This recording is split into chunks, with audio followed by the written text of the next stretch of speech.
Hi, I'm Zoe Triska from the Huffington Post. I'm here with Carl Hiaasen, author of the books Skink, No Surrender. How are you doing today, and how was the breakfast? It was great. Everybody was awake. That's good. I was wondering what authors influenced you to become a writer when you were a child? When I was a kid, I read all the Hardy Boys series, oddly enough, and I thought that would be very cool to write a book that kids want to turn the pages and they get into it. I read everything, and I thought when you get that, the kids are such great loyal readers. It just seemed like a cool gig, have your name on a book. Were there any other books that you really loved when you were a kid? Well, when it got a little older, Catcher in the Rye, of course, all that. I remember John Steinbeck's Travels with Charlie. There were a lot of books. We read a lot. We had a lot of books in our house, and I think if you talk to any writer here, they will tell you the same. They came from a family of readers, and they were readers from a very young age. So that's why it's so important to get kids reading.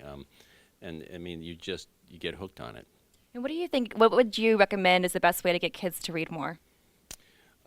Turn off the video games, I would think, and have the iPhone get lost for a couple hours. This is a tough market because when I was a kid, we didn't have all this competition for our attention. There were like 3 TV stations and a house full of books. Now you've got all these different platforms, and you've got kids, Instagram. You've got all this stuff going on. So it's almost miraculous when you see a kid open a book, but you do in airports and everywhere else. You'll see a kid with a book, and this is terrific because it means you're cracking through all that, and they're still into reading. Yeah, it almost makes it better, I think. Yeah, it does in a way. And even if they're reading on their iPhone, at least they're reading something.